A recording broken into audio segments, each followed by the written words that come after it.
ఆరో వచనం, మార్కు సువార్త 7వ అధ్యాయము 6వ వచనం నుండి. అందుకాయన వారితో ఇలాగు సెలవిచ్చెను, ఈ ప్రజలు పెదవులతో నన్ను ఘనపరచుదురు గాని వారి హృదయము నాకు దూరంగా ఉన్నది. వారు మానవులు కల్పించిన పద్ధతులు దేవోపదేశములని బోధించుచు నన్ను వ్యర్థంగా ఆరాధించుదురు అని వ్రాయబడినట్టు వేషధారులైన మిమ్మును గూర్చి యెషయా ప్రవచించినది సరియే.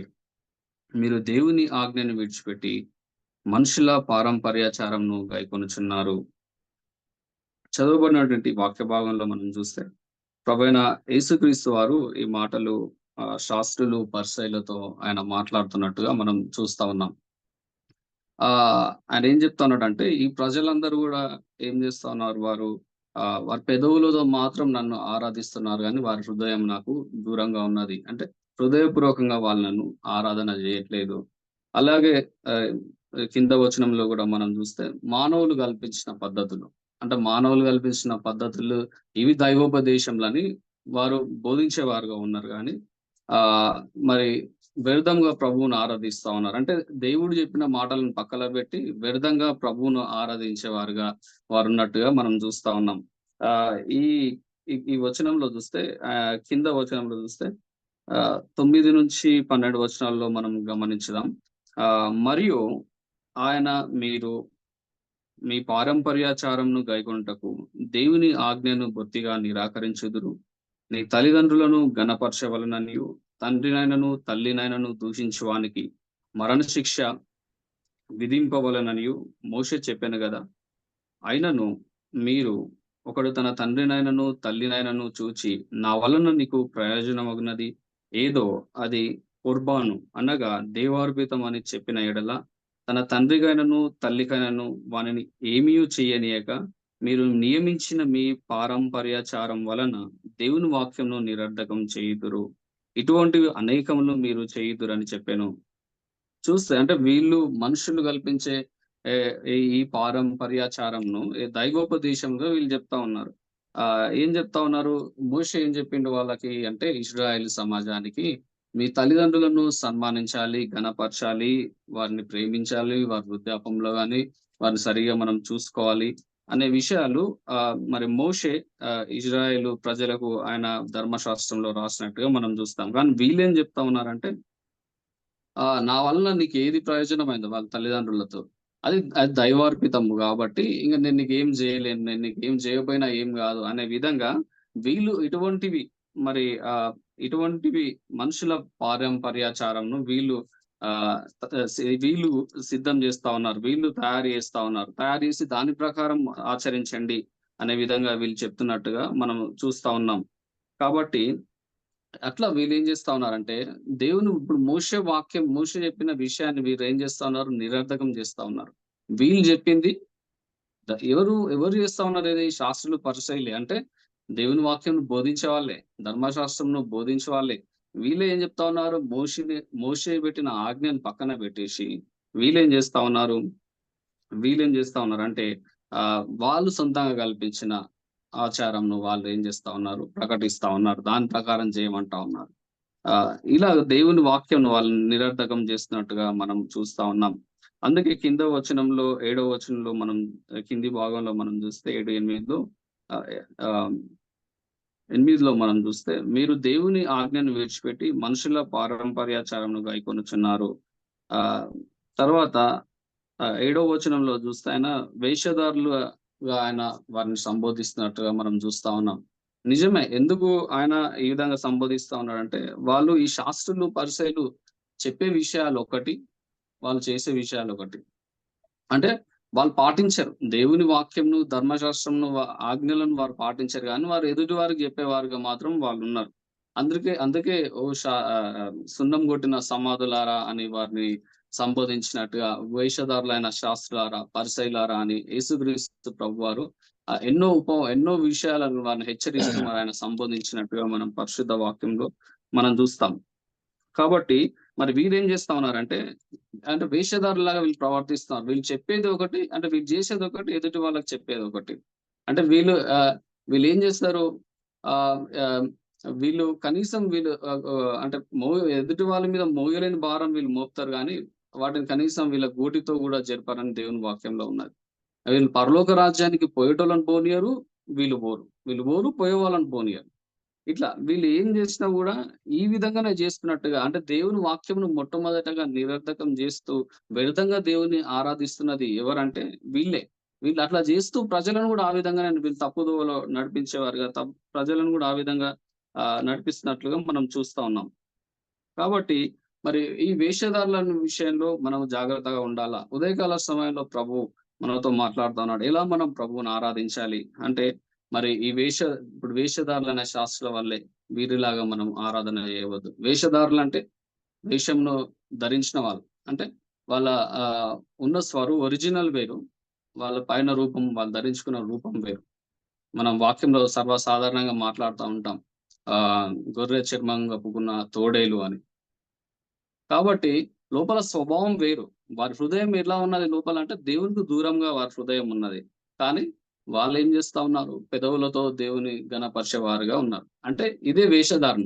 ఇప్పుడు హృదయపూర్వకంగా మనం ప్రభువును స్తుతించలేం గానీ, అందరి ముందల మనము సంఘంగా, సమాజంగా కూడి వచ్చినప్పుడు ఆరాధన చేస్తా ఉన్నప్పుడు మనము పెదవులతో ఆరాధించేవారుగా ఉంటాం. అయితే అది వేషధారణగా దేవుని వాక్యం మనకు చూపిస్తా ఉన్నది. కాబట్టి ఈ శాస్త్రుల పరిచయాల వలె వేషధారులుగా మనం ఉండొద్దని దేవుని వాక్యం తెలియజేస్తా ఉన్నది. ఇంకొక వచనం గూడా మనం జూస్తే ఈ ఏడో ఏడో అధ్యాయము రెండో వచనం నుండి మనం చూస్తే, ఆయన శిష్యులలో కొందరు మొదటి నుంచి చదువుకుందాం. యెరూషలేము నుండి వచ్చిన పరిసయ్యులును, శాస్త్రులలో కొందరును ఆయన యొద్దకు కూడి వచ్చి, ఆయన శిష్యులలో కొందరు అపవిత్రమైన చేతులతో అనగా కడగని చేతులతో భోజనం చేయుట చూచిరి. పరిసయ్యులును యూదులందరును పెద్దల పారంపర్యాచారం బట్టి చేతులు కడుక్కుంటేనే గాని భోజనం చేయరు. మరియు వారు సంత నుండి వచ్చినప్పుడు నీళ్లు చల్లుకుంటేనే గాని భోజనం చేయరు. ఇదియుగాక గిన్నెలను, కుండలను, ఇత్తడి పాత్రలను నీళ్లతో కడుగుట మొదలగు అనేక ఆచారములను వారు అనుసరించేది వారు. ఈ వచన భాగంలో వీళ్ళు చూస్తే వీళ్ళేం చెప్తా ఉన్నారు? వీళ్ళు ఆయన శిష్యులతోని మీరు అపవిత్రమైన చేతులతోని భోజనం చేస్తా ఉన్నారు. మీరు అపవిత్రమైన చేతులతోని భోజనం చేస్తా ఉన్నారు. మేమైతే అట్లా చేయము. మేము శుభ్రంగా చేతులు కడుక్కుంటాం. తర్వాత మేము సంతం నుంచి అంటే బయట నుంచి వచ్చినప్పుడు మేము నీళ్లు చల్లుకొని భోజనం చేస్తాం అనే విషయం వీళ్ళు చెప్తా ఉన్నారు గానీ, వీరి హృదయము ఎలా ఉందంటే దేవునికి దూరంగా ఉంది. వీరి హృదయం దేవునికి దూరంగా ఉంది గానీ, వీళ్ళేం చేస్తా ఉన్నారు? మనుషులు కల్పించిన పద్ధతులను అవి దేవోపదేశంగా వీళ్ళు బోధిస్తున్నట్లుగా మనం చూస్తా ఉన్నాం. అంటే వాళ్ళు చేతులు కడుక్కోకుండా చేతులు కడుక్కొని భోజనం చేయడం తప్పేం గాదు. వాళ్ళు స్నానం చేసుకొని భోజనం చేయడము తప్పేం గాదు. ప్రభువు అలా ఏం చెప్తలేడు. కానీ దానికంటే ముందు వాళ్ళేం జేయాలా? వారి హృదయంను గడుక్కోవాల. హృదయంను శుద్ధి చేసుకోవాలి. ఎందుకంటే హృదయం దూరంగా ఉన్నది. వాళ్ళు వ్యర్థంగా వేషధారుల వలె ప్రభువును పెదవులతో మాత్రమే ఆరాధించేవారుగా ఉన్నారు. దానివల్ల ఏం ప్రయోజనం? ఎవరికి ప్రయోజనం? పెదవులతో ప్రభువును ఆరాధన చేయడం వలన మనకొచ్చే ప్రయోజనం ఏమన్నా ఉందా? దేవుని నామం ఏమన్నా మహిమపరచబడతదా అంటే ఎవ్వరికి ఎలాంటి ప్రయోజనం లేదు దాని వలన. ఏదో మన వేషధారణ అంటే నేను గూడా స్తుతిస్తున్నా అని అనుకోవడము, నేను గూడా దేవుని ఆరాధిస్తున్నా అని అనుకోవడం తప్ప దానివల్ల ఎవరికీ ఎలాంటి ప్రయోజనం లేదనేది మనము గమనించాలి.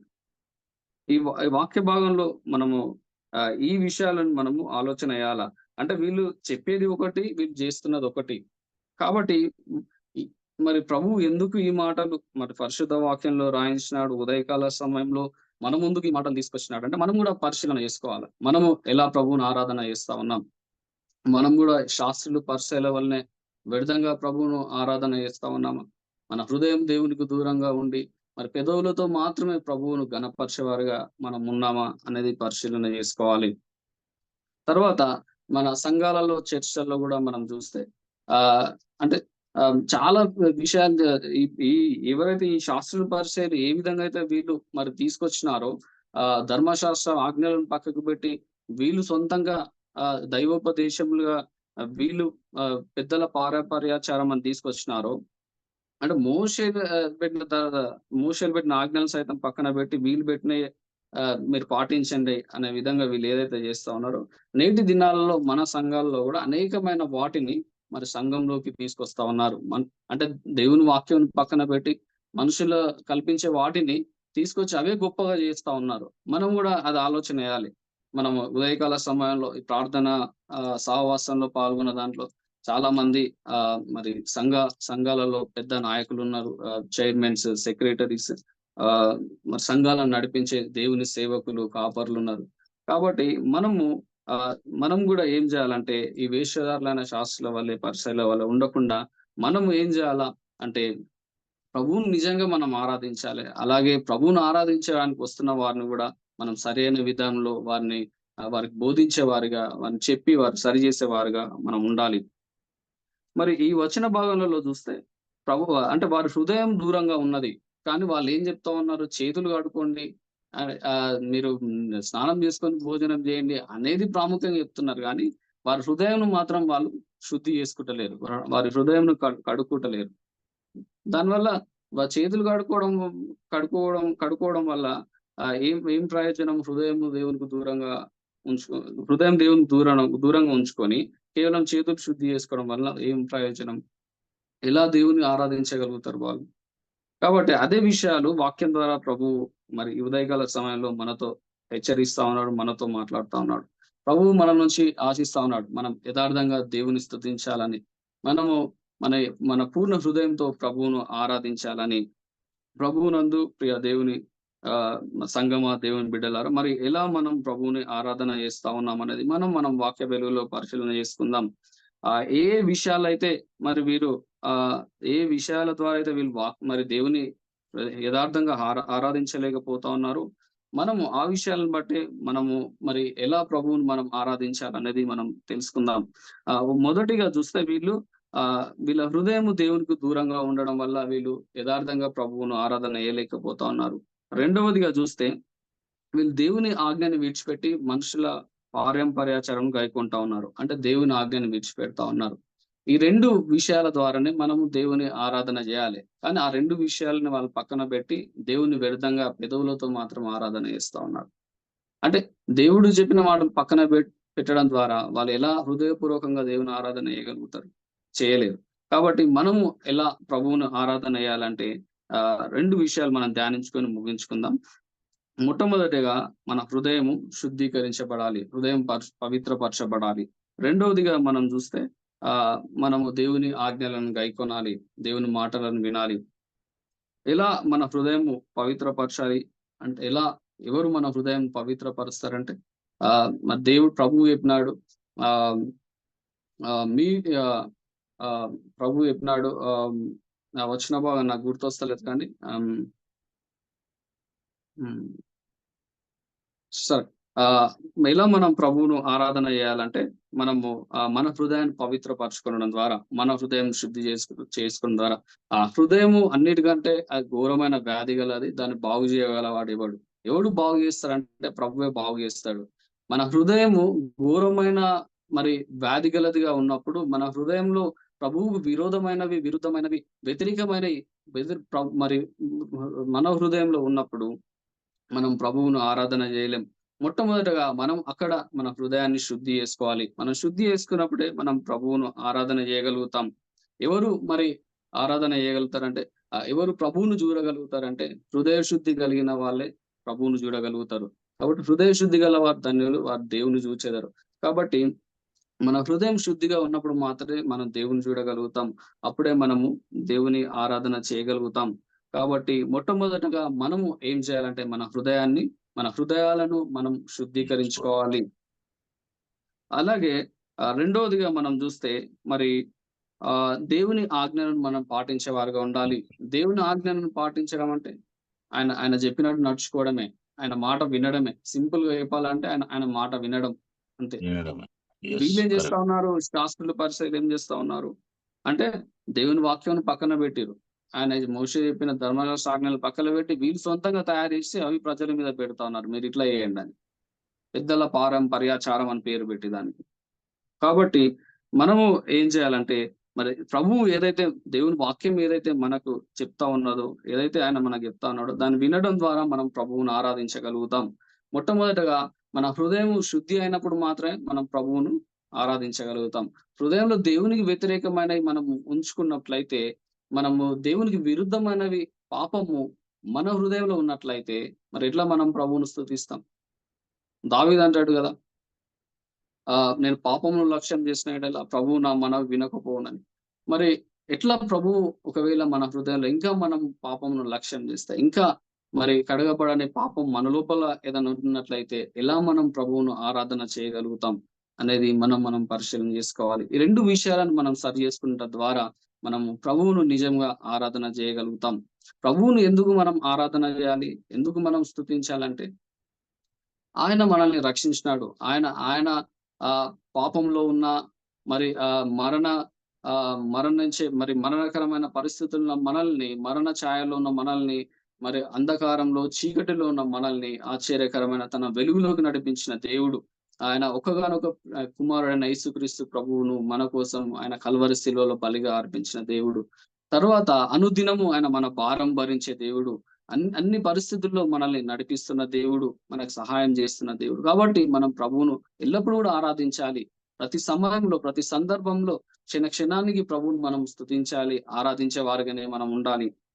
కాబట్టి మరి ఎట్లా ప్రభువును స్తుతించాలంటే, మొదటిగా చూస్తే మన హృదయంను శుద్ధి చేసుకోవడం ద్వారా ప్రభువుని మనం ఆరాధించగలుగుతాం. రెండోదిగా చూస్తే మరి దేవుని ఆజ్ఞను గైకొనుట ద్వారా, దేవుని ఆజ్ఞ గైకొనుట అంటే నాకు ఒక వాక్య భాగం గుర్తొస్తా ఉంది. మరి ఆదికాండం 22వ అధ్యాయము 22వ అధ్యాయంలో మొదటి నుంచి కూడా మనం చూస్తే, నేనేం చదవట్లేను సమయం లేదు గానీ, అక్కడ అబ్రహాము దేవుని ఆరాధించడము కనిపిస్తుంది. ఎలా ఆయన ఆరాధించిందంటే, మరి దేవుడు అబ్రహాముతో చెప్పిండు, నీ కుమారుడైన ఇస్సాకును నాకు బలిగా అర్పించమని, మొరియా కొండ మీద నాకు బలిగా అర్పించమని మరి అబ్రహాముతో చెప్పినప్పుడు, అబ్రహాము ఆహ్, ఇస్సాకును తీసుకొని, ఇద్దరు పని వాళ్ళను తీసుకొని గాడిద మీద వాళ్ళు మరి మొరియా దేశమునకు పోయి అక్కడ కొండ మీద కొండ దగ్గరికి సమీపించినప్పుడు ఆయన ఆ ఇద్దరు వ్యక్తులతో చెప్తా ఉన్నాడు అబ్రహాము. ఇద్దరు పని వాళ్ళతో, దాసులతో ఏం చెప్తా ఉన్నాడంటే, మీరు ఇక్కడనే ఆగండి. నేను ఇస్సాకును ఇద్దరును వెళ్లి మేము ప్రభువుని మొక్కి, ఆయనకు మొక్కి మరలా తిరిగి వస్తామని. ప్రభువుని మొక్కడం అంటే అక్కడ ఇంగ్లీష్‌లో వర్షిప్ అని రాయబడ్డది. తర్వాత మొక్కడం అనేది కూడా దాని అర్థము ఏందంటే ఆరాధన చేయడమే. మొక్కడం కూడా ఆరాధనకు పర్యాయపదమే. కాబట్టి ఏం చెప్తా ఉన్నాడు అబ్రాహాం అంటే, మేము ప్రభువుకు మొక్కి వస్తామని. ఆహ్, మరి ఆయన ఆ విధంగా మరి మొక్కి వస్తామని చెప్పి ఆయన ఏం చేసిండు, దేవుడు ఏదైతే ఆయనతో చెప్పిండో, నువ్వు ఇస్సాకును నాకు బలిగా అర్పించమని, ఆ పని ఆయన చేసిండు అబ్రహాం. మరి ఇస్సాకును బలిగా అర్పించడం ద్వారా హెబ్రీ పత్రిక క్షమించండి, పౌలు గారు హెబ్రీయులకు రాసిన పత్రిక 11వ అధ్యాయంలో ఉంటది. విశ్వాసమును బట్టి అబ్రహాము ఇస్సాకును బలిగా అర్పించినాడు అని. కాబట్టి అబ్రహాము ఇస్సాకును బలిగా అర్పించిండు. అంటే ఆయన హృదయంలో రెండో థాట్ లేదు ఇంకొకటి. ఆయన ఆయన ప్రభువుగా ఆయనను ఇస్సాకును అర్పించేసిండు. ప్రభువా అబ్రహాం నాపిండు గాని, అబ్రహాం అయితే మరి ఆయన ఇస్సాకును అర్పించినట్టుగానే వాక్యము సంబోధిస్తా ఉన్నది. కాబట్టి మరి ఎలా అబ్రహాము దేవుని ఆరాధించిందంటే, ఆయన మాట వినడం ద్వారా, ఆయన చెప్పినట్టు చేయడం ద్వారా. మరి ఎంత కష్టమో, ఆయన సొంత కుమారుని లేక పుట్టిన కుమారుని బలిగా అర్పించడం అంటే చాలా కష్టం. కానీ అబ్రహాం ఏం చేసిండు, మరి ఆయన చెప్పినట్టు దేవుడు ఏదైతే తనకు చెప్పినాడో, తను చెప్పినట్టుగా దేవుణ్ణి మరి ఆయన మాట వినడం ద్వారా, ఆయన ఆజ్ఞను గైకొనడం ద్వారా, ఆయన చెప్పినట్టు నడుచుకోవడం ద్వారా మరి ఆయన దేవుణ్ణి మరి ఆరాధించినట్టుగా మనం చూస్తా ఉన్నాం. కాబట్టి ఈ ఉదయకాల సమయంలో మరి ఈ 2 విషయాలను మనం సరి చేసుకున్నట్లయితే మనం నిజంగా ప్రభువుని ఆరాధించగలుగుతాం. ఒకటి, దూరంగా ఉన్న మన హృదయము ప్రభువుకు సమీపంగా రావాలి. పాపంతో నిండి ఉన్న మన హృదయము పరిశుద్ధపరచబడాలి. అప్పుడే ప్రభువు మన హృదయంలో ఆయన నివాసం చేస్తాడు. అప్పుడే మన హృదయము మరి ప్రభు హృదయంతో పెనవేసుకుంటుంది. మనం నిజంగా ప్రభువును ఆరాధన చేయగలుగుతాం. అప్పుడే మన పూర్ణ హృదయంతో మనము దేవుని ఆరాధన చేయగలుగుతాం. సంతోషంగా దేవుని మనం ఆరాధన చేయగలుగుతాం. రెండోదిగా చూస్తే ఆయన చెప్పినట్టు నడుచుకోవడం ద్వారా, ఆయన మాటలను వినడం ద్వారా మాత్రమే మనము దేవుని ఆరాధించగలుగుతాం అనేది గమనించాలి. ఈ 2 విషయాలను మన హృదయంలో సరి చేసుకోనకుండా, ఆయన మాటలను వినకుండా మనం దేవుని ఆరాధన చేస్తున్నామంటే అది ఆరాధన అది కానే గాదు. అది ప్రభువు అట్టి ఆరాధనను స్వీకరించేవాడు గాదు. ఆ ఆరాధన వలన మన ఆత్మీయ జీవితానికి వచ్చే ఉపయోగం ఏమీ లేదు. దేవునికి కలిగే మహిమ గూడా ఏమీ లేదు గాబట్టి, మరి మనము ఈ 2 విషయాలను సరి చేసుకున్నట్లయితే, మరి ప్రభువు మన ఆరాధనను స్వీకరించేవాడుగా ఉన్నాడు. ఈ ఉదయకాల సమయంలో ప్రభువు సన్నిధిలో మనమున్నాం. ఆయన బిడ్డలుగా మనల్ని మనము వాక్య వెలుగులో పరిశీలన చేసుకొని, ఈ 2 విషయాలను మన హృదయంను శుద్ధి చేసుకుందాం. రెండోదిగా ఆయన చెప్పినట్టు మనం విని నడుచుకోవడం ద్వారా మాత్రం మనము ఆయనను ఆరాధన చేయగలుగుతాం. కాబట్టి ఈ విషయాలను బట్టి మరి మనల్ని మనం సరి చేసుకొని దేవుని సన్నిధిలో మనం ప్రభువుని ఆరాధించే వారుగా ఉండాలని ప్రభువు నామంలో మరి మీ అందరూ గూడా మనవి చేస్తూ ఆహ్, మరి ఈ శ్రేష్టమైన మాటలు ప్రభువు మనలో ఆయన స్థిరపరిచి ఫలింపజేయును గాక. ఆమేన్.